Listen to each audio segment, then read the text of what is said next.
നമസ്കാരം, Tirurangadi today news അപ്ഡേറ്റിലേക്ക് സ്വാഗതം. വിവാഹ സ്വപ്നങ്ങൾക്ക് പൊൻപകിട്ടേകി ആമിയ ഗോൾഡ് ആൻഡ് ഡയമണ്ട് നിങ്ങൾക്കായി ഒരുക്കുന്ന ആമിയ വെഡിംഗ് കളക്ഷൻ. എല്ലാ സ്വർണ്ണാഭരണങ്ങളും വിലയുടെ 10% കൊടുത്ത് ബുക്ക് ചെയ്യാനുള്ള അവസരം. ലൈറ്റ് വെയ്റ്റ് ആഭരണങ്ങളുടെയും 18 ക്യാരറ്റ് ആഭരണങ്ങളുടെയും അതിവിപുലമായ കളക്ഷൻ.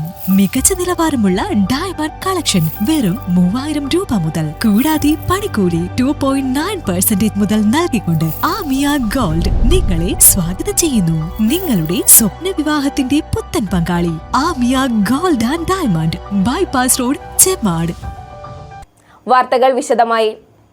പുതിയ ദേശീയപാതയുടെ 6 വരിപ്പാതയിൽ വർദ്ധിക്കുന്ന അപകടങ്ങൾ തടയാൻ ശക്തമായ ബോധവൽക്കരണം വേണമെന്നാവശ്യപ്പെട്ട് കക്കാട് കരിമ്പിൽ സ്വദേശി TP ഇമ്രാൻ ഗതാഗത മന്ത്രിക്കും ട്രാൻസ്പോർട്ട് കമ്മീഷണർക്കും നിവേദനം നൽകി.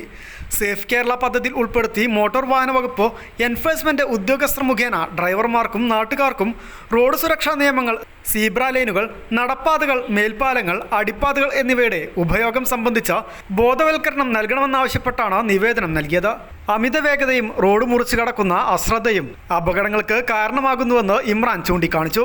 സ്കൂൾ വിദ്യാർത്ഥികൾക്കായി സാമൂഹ്യ മാധ്യമങ്ങൾ വഴി ബോധവൽക്കരണ ക്ലാസുകളും സുരക്ഷാ സന്ദേശങ്ങളടങ്ങിയ പോസ്റ്ററുകളും ലഘുലേഖകളും വിതരണം ചെയ്യണമെന്നും അധ്യയന വർഷം തുടങ്ങും മുമ്പ് ഇതിനുള്ള നടപടികൾ സ്വീകരിക്കണമെന്നും ഇമ്രാൻ ആവശ്യപ്പെട്ടു. പുതിയ ദേശീയപാത 6 വരിപ്പാത നമ്മുടെ നാട്ടിൽ പൂർത്തീകരിക്കുമ്പോൾ ആളുകൾ ഇപ്പോഴും വാഹനങ്ങൾ ഇപ്പോൾ പോകൽ തുടങ്ങി. പക്ഷേ ഈ അന്യസംസ്ഥാന തൊഴിലാളികൾ, അതുപോലെ സ്കൂൾ കുട്ടികളടക്കം ആളുകൾ, പ്രായമായവരുൾപ്പെടെ ഈ പുതിയ 6 വരിപ്പാത മുറിച്ചു കിടക്കുന്ന ഒരു പ്രവണത ഉണ്ട്. അത് തുടക്കം മുതലുണ്ടെങ്കിലും ഇപ്പോഴും അത് തുടർന്നുകൊണ്ടേ ഇരിക്കുകയാണ്. അപ്പോൾ ഇതിനെക്കുറിച്ച് ബന്ധപ്പെട്ടവർ ബോധവൽക്കരണം നടത്തണം, അല്ലെങ്കിൽ വലിയ ഒരു അപകടത്തിലേക്ക് കാര്യങ്ങൾ നീങ്ങും. ഇപ്പോൾ തന്നെ ചിലയിടത്തൊക്കെ ഇത്തരത്തിൽ റോഡ് മുറിച്ച് കടന്ന അപകടം പറ്റി ഗുരുതരാവസ്ഥയിലായ കേസുകളൊക്കെ റിപ്പോർട്ട് ചെയ്യപ്പെട്ടിട്ടുണ്ട്.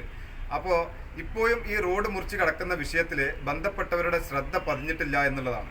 അപ്പോൾ സ്വാഭാവികമായിട്ടും ഈ വിഷയത്തിൽ അടിയന്തര ശ്രദ്ധ പതിപ്പിക്കണം എന്നുള്ളതാണ് ഈ വിഷയത്തിൽ പറയാനുള്ളത്. ഇല്ലെങ്കിൽ വലിയൊരു അപകടത്തിലേക്ക് കാര്യങ്ങൾ നീങ്ങും. കാരണം നമ്മുടെ ജനങ്ങൾക്ക് ഈ വിഷയം ആദ്യമായിട്ടുള്ളൊരു അനുഭവമാണ് ഈ 6 വരിപ്പാത. അപ്പോൾ പഴയ റോഡിൻ്റെ അതേ ശൈലിയിൽ നടന്നുകൊണ്ടിരിക്കുകയാണ്. അപ്പോൾ ഈ ബോധവൽക്കരണ പദ്ധതി ഉടൻ നടപ്പിലാക്കണം എന്നുള്ളതാണ് ആവശ്യപ്പെടാറുള്ളത്.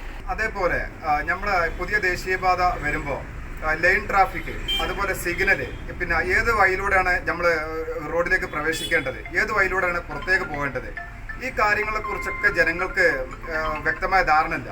ഉദാഹരണത്തിന് നമ്മുടെ 3ാമത്തെ ലൈനിലൂടെ ഈ അത്യാവശ്യ വാഹനങ്ങൾക്ക് മാത്രമേ പോകാൻ പാടുള്ളൂ. പോലീസ്, ഫയർഫോഴ്സ് അതുപോലുള്ള വാഹനങ്ങൾ മാത്രമേ പോകാൻ പാടുള്ളൂ. ഓവർടേക്കിങ്ങിന് മാത്രമേ 3ാമത്തെ ലൈൻ ഉപയോഗിക്കാൻ പാടുള്ളൂ. എന്നിട്ട് വീണ്ടും വാഹനം 2ാമത്തെ ലൈനിലേക്ക് വരണം. പക്ഷേ ഈ കാര്യങ്ങളെക്കുറിച്ചൊന്നും ജനങ്ങൾക്ക് വേണ്ട രീതിയിലുള്ള ബോധവൽക്കരണം എവിടെ നടത്തുന്നില്ല. അപ്പോൾ ഇതിനെക്കുറിച്ച് ഈ സൂചനാ ബോർഡ്, അതേമാതിരി ലൈറ്റ് സിഗ്നൽ സംവിധാനം, അതുപോലെ എങ്ങനെ ദേശീയപാതയിലേക്ക് പ്രവേശിക്കാം, എങ്ങനെ പുറത്തു പോകാം, ഇതിനെക്കുറിച്ചൊക്കെ മോട്ടോർ വാഹന വകുപ്പ് കൃത്യമായ ബോധവൽക്കരണം നടത്തണം. കാരണം ഇതിൽ നമ്മൾ സീറോയിലാണ് നിൽക്കുന്നത്. അപ്പോൾ ഈ ബോധവൽക്കരണം നടത്തിയാൽ മാത്രമേ നമുക്ക് ഇതിൻ്റെ അപകടങ്ങളില്ലാതെ ഒരു സുരക്ഷിതമായ യാത്ര നമുക്ക് നടത്താൻ കഴിയുള്ളൂ.